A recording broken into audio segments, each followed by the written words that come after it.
Hey there, today I'm sharing my favorite digital tool for staying organized and getting things done in my business and in my life. It's called Asana. Now, before we dig in, I want to encourage you to go ahead and subscribe, hit the bell so you get notified every Thursday when I publish a new episode.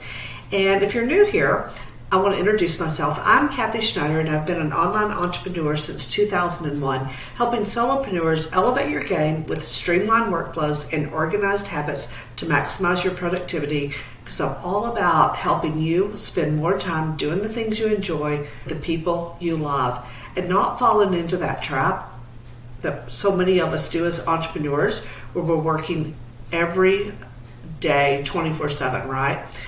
So I tell you what, I'm going to turn this camera around and we are going to jump into Asana, and I'm going to show you inside so that you can learn more about this amazing tool.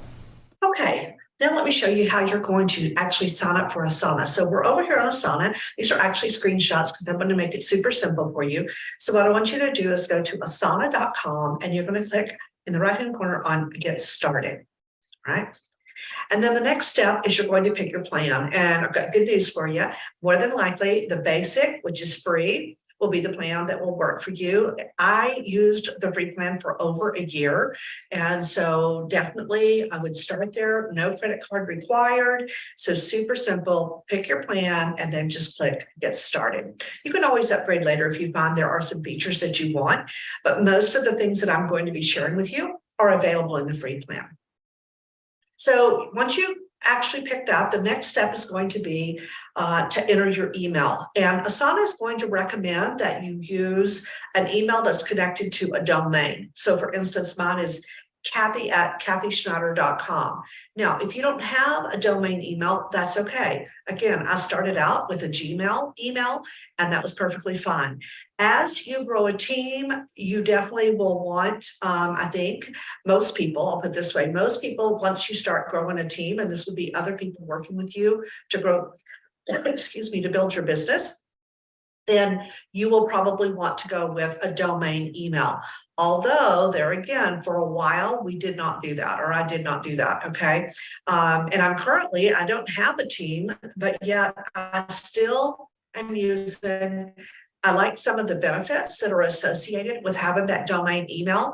So like I said, there's pros and cons. And when we jump inside my account, I can show you the difference. I think that actually seeing it, it'll make more sense. So I'll show you that when we jump inside. All right, so once you enter your email, again, regular email, or if you have a domain email that you use and check, then certainly use that. The next thing you're going to have to do is, regardless of which email you use, you're going to have to verify your email address. And so you're going to have to jump over your email. This is an example. It'll come from Asana, and the subject is complete your Asana sign up. Oh, move me out of the way, and you'll be able to see a little bit of the of what is written there. You're almost there. And so when you open this email up, there'll be a link to click. All right, and you'll do that. And once you click that link, it's going to walk you through a few prompts. And again, I just took some screenshots to kind of explain this to you, because I found that people kind of get hung up on things that really aren't important. And I wanted to make sure that I made this super crystal clear for you.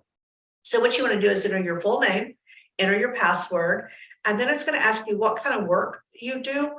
If there's one there that makes sense, pick it. Don't overthink it. Just look at it and say, is this me? If it is, then just pick it. Okay. So, maybe it's marketing. Maybe, you are a healthcare professional. Maybe you're an education professional. It really doesn't matter. Okay. You just need to pick something. Or if you just don't see something there that works and you don't want to select other, you can always skip this step. No big deal. Then it's going to ask you, what's your primary role? Okay. Here, there's going to be a drop down. More than likely, you'll just select business owner. But if there's something else there that makes more sense, do that. Again, if it doesn't make sense, or you just want to skip that part, you can skip and move on. And then what's your main objective in Asana? For most people, it's going to give you a recommendation. Like here, it told me recommended for you, said project and process management, plan projects, coordinate tasks, and hit deadlines. That's most of us, right? But I could have easily also selected personal task management, organize to-dos, and plan out my workday, because those things like make sense to me. So just pick whichever one makes sense, or if you're not sure, you can select I'm not sure yet. All right, that's it. You'll be signed up for Asana, and now we're going to jump over and I'm going to show you I'm inside my Asana account, and this is where the fun begins. So let's jump over to my Asana now. All right, so now we're inside Asana, and this is actually inside my account, and I want to show you around and show you all the cool features and why you're going to want this to keep track of all your to-dos and your projects and keep your business totally organized. So let me first, over here in the menu on the left, you'll see that you've got home and task, inbox, reporting, portfolios, and goals. And what I primarily want to go over with you is the basic functions in this video today. So home is this screen here. You can actually customize this screen and pull in different things that you want to bring in. Like I've got my task, and then I also have projects listed here. And you can see like I've got lots and lots of projects inside Asana, which is really cool. Now, remember earlier I mentioned that if you use a domain email, okay, if you use a domain email, which I use, like Kathy@kathyschneider.com, okay, if you use that domain email, then what happens is you are able to have, they call them teams, okay? Do you see over here on the left? You go in right here where it says teams, right there. All right. So they call them teams. I like to call them, what I call them is departments, okay? Because it's not necessarily, it could be a team. Like if you're working, you know, if you have lots of people that work with you inside your business, then certainly it would be a team of people, correct? But I want you to think of it as the way you categorize it is different areas of your business, different departments, and then which each department, like maybe you've got marketing, maybe you've got one that's like your social media planning. If you've got a course that you were putting together, maybe you've got one department that is just creation, like course creation. Maybe one is like courses you're actually going through. So it's your personal professional development department, you know, where you're going through courses and you want to organize those courses that you're going through. So there's all different, these would be the departments. And then within each of those departments, you would have projects. All right. So an example of that is like I've got my teams listed over here. And so I'm going to close this one back down because so here's the teams listed here. And I've got all of the teams. Let me bring this up. All the teams listed here. I've got my kathyschneider.com. I have operations, financials, content planning, offers. This is my Freedom Boss Tribe. Everything to do with my network marketing business is in this department. Courses purchased, celebrations, personal, household, and then templates. And these would be templates that I'm maybe not using or templates I might want to use in the future and I don't want to lose them. So it's kind of like a holding tank or a storage place for my Asana templates, okay?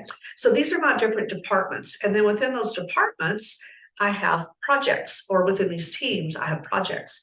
And so one example of that would be, let's go to content planning, because this is something that's a pretty common department, right?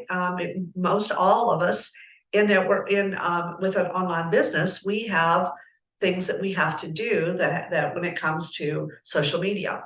So I have my project for content pillars, content batching, content ideas, YouTube, Instagram, Facebook, and then any freebies, okay? And then this was an original Instagram project, and I don't want to let go of that. I've got some things over there that I don't want to lose, and I kind of changed my the way that I use the project inside Asana to what I'm using now, which I'll be happy to show you here in a couple of minutes. I'll show you that so you can see how I use it. But that actually is current. So this one down here is more or less just in a holding tank, I guess you could say. So those are, you've got teams, like I say, with your departments, and then within each of those, you have projects, all right? If you go to celebrations, I have birthdays, anniversaries, holidays, and special occasions. For household, I've got things broken down from like household chores, family, anything that's family oriented, connected, our motorhome, vacations, and meal planning. So you can see you can do departments within, you can do projects within each team, all right? So what I want to show you is, I want to give you an example. Let's go up to the content planning, like I mentioned, and then let's go to, not content planning, I'm sorry, let's do, let's see, which one do I want to do with you so you understand it better? Yeah, let's do content planning. All right, we'll do content planning, and then we'll do Instagram post. All right. So the way I have my Instagram post set up is I have stories over here. And so this is going to remind me what to do with stories. And this is my Instagram post Monday through Sunday. And so Monday, I always do a carousel that has to do with an episode. Tuesdays, I do a series. It's usually a series on a different topic, and there'll be, part 1, part 2, part 3, that type of thing. Now, just because it's like that, if I ever changed what I wanted to do, let's say on Tuesdays, I could just edit this, or I didn't change it. I've got spotlight carousel. Always on Wednesdays, I like to spotlight an entrepreneur, and so that's my Wednesday post. Thursday is a reel that has to do with a YouTube episode. Friday, I like to do an infographic. Saturday is the weekly affirmation, and Sunday is a quote. And then I've got some templates and hashtag information over here that I can just grab that, it's easy to keep up with. So let's say that I was going to add a carousel, all right, as an example. I'm going to hit I hit the add task, and I will do example. I'm going to do an example here for you. And then when you click on this, it opens up over here on the left-hand side. Well, that's kind of big. Let's see. Let me do it this way. So I'm going to click these little arrows right here, and it makes it center it so that you can see it better. So once you do this, you can see it's assigned to me. I'm going to put the due date as an example so that you understand how this works. I'll do it for let's see, I'm going to go pretty far out because I've got things scheduled pretty far. So I'm going to go out to like June 26th as an example. And then you can click the little clock and you can pick a time. I like to make my post at 7 a.m. So I'm going to do that. And this little thing here is if you want it to repeat.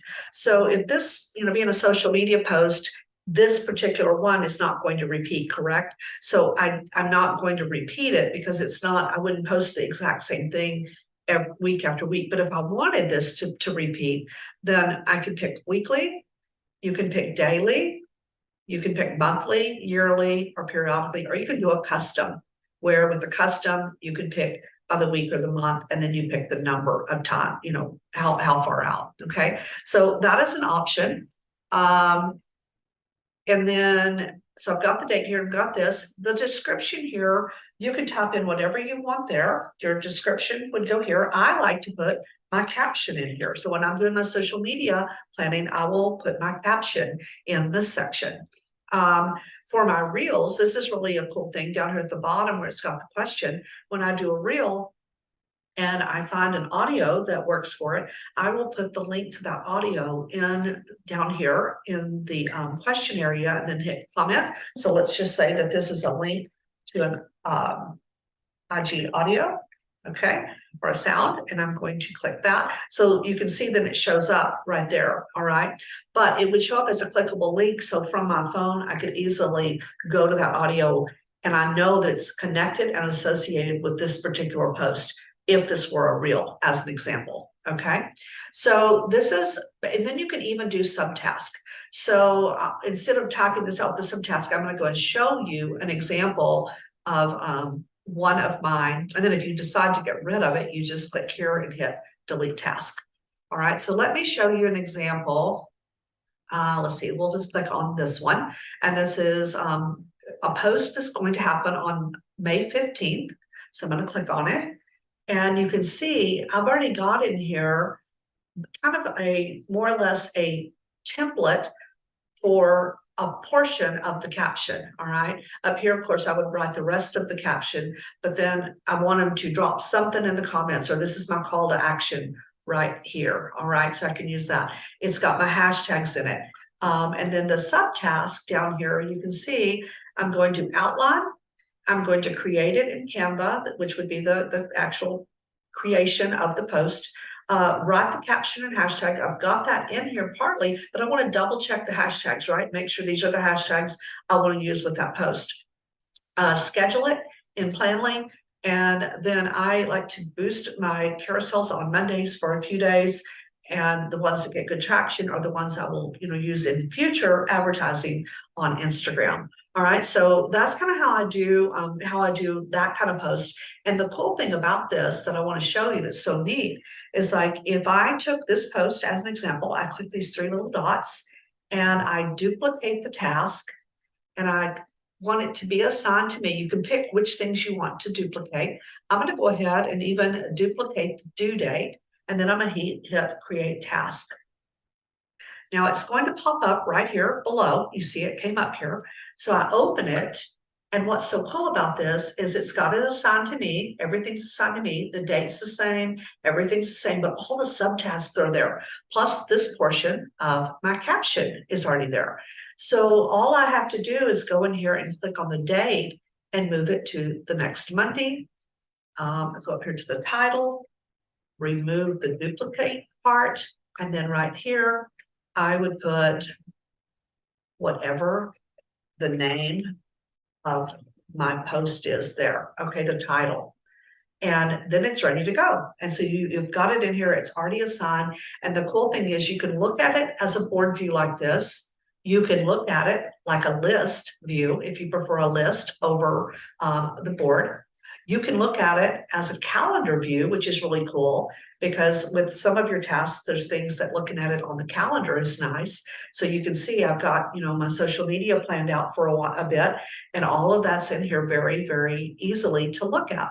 And the cool thing about it as well, let me go back and show you on this. You're setting yourself up to be able to hire help. You can start getting people to help you with different things, and you can always assign this. Like if I wanted to assign this to another person, their name I would have my list of people here, and you could have certain tasks that you have different people take care of for you. So maybe someone does actually create your things in Canva. Maybe they, do your hashtag research for you, whatever it is, as an example in this situation. So it's really cool the way that this all works. I love that. And then the even neater thing about it is when you go to my task up here, again, on the left-hand side in the menu at my task, this shows up what you're going to do each day. So like right now, I am actually recording this episode for you. So when I'm going to go ahead and show you what happens because we're actually in here, we're doing the recording. So when you check it, off it goes. It is removed from my list. And that is because if you'll go up here, you can select, do you want all your tasks to show, your completed tasks to show? And if so completed, how far back, or do you just want your incomplete tasks to show? So they're not really disappeared forever, but you can set it so that you only see what you want to see, okay? And I have mine incomplete tasks sorted by due date. You can also sort them in all different ways as well. Makes it super easy. Another thing, like, okay, I've actually already fed the dogs today. Save this so I can show you how this works. So off it goes and it's checked off. And then this helps remind me that, okay, of course, I need to check my email inboxes before I leave. I need to check messages in Slack, Basecamp, and WhatsApp, which are some of my VAs that work for me and people in contract labor, things that I have going on. And I even have personal stuff in here, like you can see, this is household chores, and that is load the dishwasher. Sounds kind of silly, but I'm one of those people that, I want to make sure I get the things done that need to be done, especially things in the morning. It's like, okay, I've got this much to get done and this amount of time. And so I have those things listed. It keeps me on task, keeps me accountable to myself, and I'm able to get through and get everything done in a very timely manner. So those are the basics that I wanted to show you. You've got the my task, which is real simple. And then obviously I showed you over here, I have all these different departments and you could do the same. Now the difference is if you Don't use a domain, okay, a domain email. If you just use a Gmail, for example, what's going to happen is you can still have all of the projects. That's not a problem. But the problem, or not the problem, but the situation is your projects won't be sorted according to teams or departments. All right. So I want you to keep that in mind. Again, when you're first starting out, I know initially I started off with just one project. I did not need a department. There was one project. It was social media. And then I slowly started saying, oh, I want to put some personal stuff in here. I want to do, some other things like that. One other thing I want to show you really quickly before we get away here, and that is the projects inside kathyschneider.com. So I've got the business hub, metrics and data, website design, which is something that's being taken care of, and then one-off tasks. And one-off tasks are basically things that they're going to happen one time. They don't really fit into any of the areas. I just stick them in there. Something comes up. Things are always coming up, and it's a one-time thing. I've got to get it done. Told so-and-so I would do it, whatever. And it's business related, but not specifically to any of my projects. Then this is where I would put it in the one-off task project. But I want to show you the business hub. So let's click on that, as this is super cool. So up here, you can put like things, for instance, your tools, links, login information, any other important links that you maybe have that don't fall into this category, team members, and this is all their contact information for people that you use for different things. You can see I have a team member template here. Well, the template's so cool because I know that when I start working with someone, this is the information I want to get from them. And guess what? When I get their birthday, I'll go and add them into the celebrations, into the birthday area so that I can recognize their birthday, which I think is really important. SOPs, I keep a list of things that I want to create SOPs for. Affiliate links, this one is still growing. You can list things individually, or you could link to a Google document. I do that a lot. An example of that, I was trying to think if I have an example that I could show you that's really quick and easy. I can't think of one right now. I mean, think of one in this particular project, but you can link to one of your Google Doc links, and that makes that super simple to be able to do as well. But one thing you could do is anything like Business Hub, any files, which would be Google links that are in here. If you click on files, they show up. So you can see I do have a few links in here. But these links are connected to different tasks. And so they're actually within those tasks. So this is pretty cool because it just helps you keep organized and stay, always be able to have the things that you need very easily able to access. So I hope that you found this helpful. Another really cool thing, if you're like me and you like checking things off and seeing what you've done, like up here, it says my week, I have 185 tasks completed. That feels really good. You can always adjust this by the month. If you go up to the month, it's like, holy moly, that's a lot. But that's why it's so important to have, I like having the digital to-do list, because you've got so many little things that you're checking off and doing on the regular, and you want to make sure that you stay organized and that those things don't get forgotten, right? And so that's kind of the basics of how it works. I'm going to do more and more tutorials on Asana here on my YouTube channel. So I really want to encourage you to, if you've got anything in particular you'd like to know, you can drop that in the comments. If you found this helpful, I want to know that. Please let me know in the comments. And I really want to do that for you. So I think that's awesome. I love Asana, love being able to help people with Asana. It really helps me to get so much more done in a much more efficient way. And I know you'll find it does the same for you. Be sure to look below this video for how you can dive deeper with me in learning more about Asana. And don't forget to join my exclusive Facebook community for high-performance solopreneurs. I'll put the link below this video for that as well. And remember to subscribe to my YouTube channel. I publish a new episode every Thursday, and the next one is all about forming habits that stick.